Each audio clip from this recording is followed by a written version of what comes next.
طلباء کو، دین والوں کو، جو گھروں میں بعض خواتین ہوتی ہیں روٹیاں بنا کر بھیج دیتی ہیں، بچے بعض علاقوں میں ایسا ماحول ہوتا ہے کہ بچے لینے کے لیے جاتے ہیں، وہ روٹیاں بنا کر دیتی ہیں اور دل خوش ہوتا ہے ان کا، یہ ان کے لیے نجات کا ذریعہ ہے، بخشش کا ذریعہ ہے۔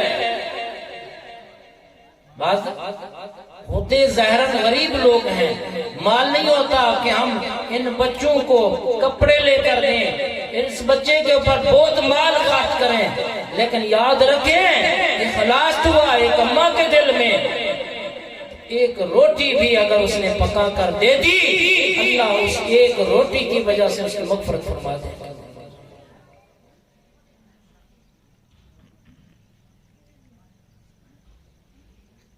قرآن یہ بہت عظمت والی کتاب ہے، یہ شان والی کتاب ہے۔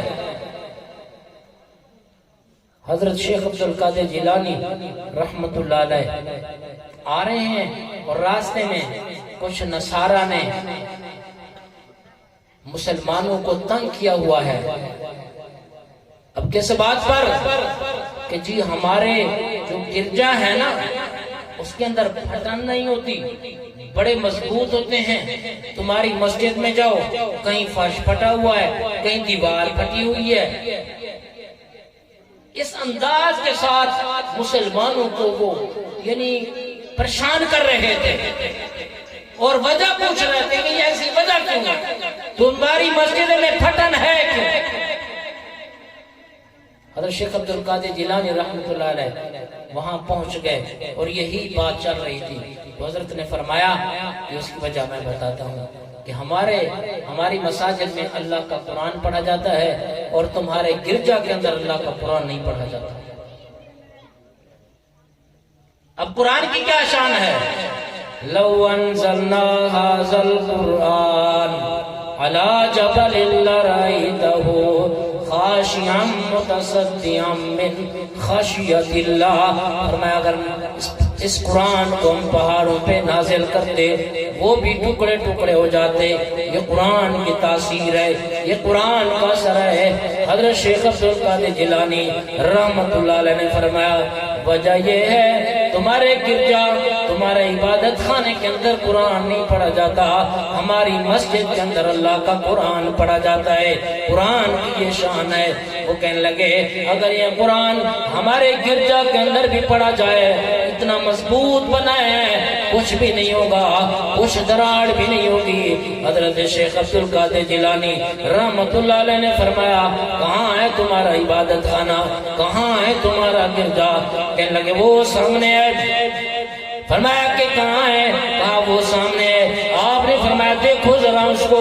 حضرت شیخ عبدالقادر جیلانی صاحب کرامت ہے، آپ نے ایسے انگلی کا اشارہ کیا اور قرآن کی یہی آیت پڑھی لو انزلنا هذا القرآن على جبل لرأيته خاشعا متصدعا من خشیت اللہ۔ حضرت نے انگلی کا اشارہ کیا، یہ آیت پڑھی، ان کا گرجا زمین بوس ہو چکا تھا، گر گیا ان کا۔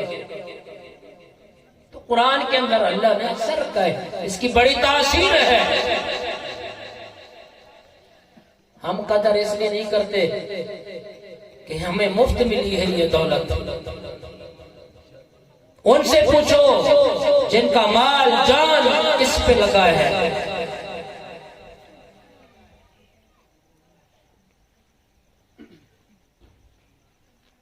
ایک ہندو لڑکی بڑا مشہور و معروف واقعہ ہے، مسلمان بچی کے سہیل تھے، گھر میں آتی، اس مسلمان بچی کی والدہ عالمہ ہے، حافظہ ہیں، قاریہ ہیں، وہ دین سکھاتی تھی۔ وہ ہندو کی بچی بھی وہاں بیٹھ کے وہ بھی پڑھا کرتی تھی۔ مسلمان بچی کا ناظرہ قرآن ختم ہوا، ہندو لڑکی کا بھی قرآن ختم ہو گیا۔ اس قرآن کی برکات اور اس کو فائدہ یہ ہوا کہ اس نے دل سے لا الہ الا اللہ محمد الرسول اللہ پڑھ لیا، مسلمان ہو گئی، لیکن اظہار نہ کیا کیونکہ اس کو خبر تھی اگر میں نے اپنے ایمان کا اظہار کیا ہندو قتل کر ڈالیں گے۔ خیر وقت گزارتی رہی، بڑی ہو گئی، بالغ ہو گئی، ماں باپ شادی کرنے لگے، جہاں شادی کا فیصلہ تھا وہ بھی ہندو، مسلمانوں کا سخت دشمن۔ اب وہ بچی آتی ہے اپنی اس معلمہ کے پاس، استانی کے پاس، اب میں کیا کروں؟ اس نے کہا بیٹا پریشان نہ ہونا، میں آپ کے لیے ایک ایسی تجویز اختیار کروں گی کہ قرآن کا نسخہ تیرے گھر تک میں پہنچاؤں گی۔ آخرکار اس نے قربانی کیا کی؟ اس ہندو لڑکی کے پاس، اس کی والدہ کے پاس گئی، کہا کہ کچھ تحفے تحائف ہم تمہاری بیٹی کو دینا چاہتے ہیں۔ کہا دے دینا۔ خیر بہترین گفٹ تیار کیا، کپڑے درمیان کے اندر قرآن کا نسخہ رکھا اور خوبصورت پیکنگ کی اور ان کے گھر میں پہنچایا اور کہا کہ اس کو، اس کا خامن اور یہ کھولیں گے اپنے گھر میں جا کر، یہاں کسی کو کھولنے کی اجازت نہیں ہے، کیونکہ اگر یہاں قرآن کو یہ کھولتے ہیں قرآن نظر آئے گا، بڑا مسئلہ بن جائے گا۔ خیر انہوں نے قرآن پاک کا وہ نسخہ کپڑوں میں بند کیا، گفٹ تیار کیا، اپنے گھر میں گئی، وہاں اس کو کھولا، جلدی سے قرآن کا نسخہ چھپایا، خامد دفتر میں اپنی ملازمت کے لیے جاتا ہے اور یہ پیچھے بیٹھ کے اللہ کے قرآن کی تلاوت کر رہی ہے۔ وہ واپس آتا، اس کے آنے سے پہلے قرآن پاک کے نسخے کو چھپا کے رکھ دیتی تھی، ہم تو پڑھتے نہیں ہیں نا۔ خیر وقت گزرتا رہا، ایک دن ایسا آیا اس کا خامد بہت پریشان ہے، رو رہا ہے۔ اہلیہ نے کہا کیا مسئلہ ہے؟ کہا طبیعت ناساز ہوئی، ڈاکٹر کے پاس گیا، اس نے کہا اس کو بلڈ کینسر ہے اور 1 مہینے کا تو مہمان ہے، 1 مہینے کے بعد ختم ہو جائے گا۔ اس نے کہا یہ مسئلہ ہے۔ اہلیہ بھی رونے لگی، وہ ہندو بھی رو رہا ہے۔ خیر وہ مسلمان بچی جس نے ایمان چھپایا ہوا تھا کہنے لگی آپ اسے وعدہ کرو کہ اگر آپ صحت یاب ہو گئے آپ میری بات کو مانیں گے، میں آپ کو دم کرتی ہوں، میں آپ کو پانی دم کر کے پلاتی ہوں، آپ ٹھیک ہو جائیں گے، لیکن وعدہ کریں۔ اس نے کہا میرا علاج ہاسپٹل میں نہیں ہے، لا علاج مجھے قرار دے دیا ہے، کیا تیرے پاس نسخہ ہے، کیا تیرے پاس علاج ہے؟ اس نے کہا تو وعدہ کر، میں جو کہوں گی میری بات کو مانے گا، اگر تو ٹھیک ہو گیا۔ کہنے لگا ٹھیک ہے تیری بات کو مانوں گا۔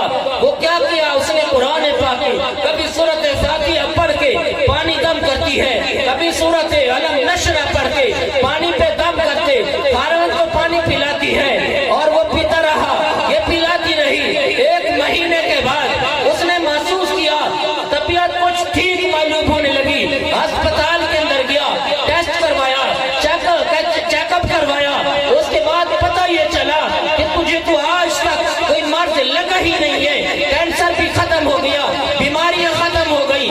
گھر میں آیا، اہلیہ کو بتانے لگا مجھے تو کوئی مسئلہ بھی نہیں ہے، میں بالکل ٹھیک ہو گیا ہوں۔ اس نے کہا تیرا اور میرا وعدہ تھا۔ کہا کیا وعدہ تھا؟ کہا تو نے کہا تھا ٹھیک ہو جاؤں گا، میری بات کو مانے گا، اب بتا مانے گا یا نہیں؟ اس نے کہا ضرور مانوں گا۔ اس نے کہا میری بات مانتا ہے تو محمد مصطفیٰ کا کلمہ پڑھ لے۔ کہا کیا بات کر رہی ہے؟ اس کے پاؤں سے تو زمین نکل گئی، کیا بات کر رہی ہے؟ مسلمان بنانا چاہتی ہے۔ اس نے کہا تو نے وعدہ کیا تھا میں تیری بات کو مانوں گی، آج اسی محمد کا کلمہ پڑھ لے جس محمد پہ قرآن اترا ہے، اسی قرآن سے میں نے قرآن کا سورتیں پڑھی ہیں، تجھ پر دم کیا ہے، پانی پہ دم کیا ہے، یہ قرآن کی تاثیر تھی کہ اللہ نے تجھے شفا یاب کر دیا۔ ایمان اس کی بھی مقدر میں تھا، کلمہ پڑھا تو یہ قرآن کی بڑی تاثیر ہے، اور جس کے اندر قرآن آ جاتا ہے اللہ اس کو بھی عزت سے مالا مال فرما دیتے ہیں۔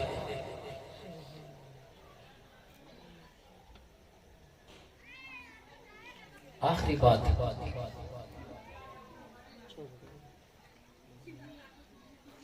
اب ہم نے آج سے یہ عہد کریں کہ انشاءاللہ قرآن کے ساتھ اپنا تعلق جوڑیں گے، اور ہر بندہ میں سے 1 بچہ، 2 بچے، 4 بچے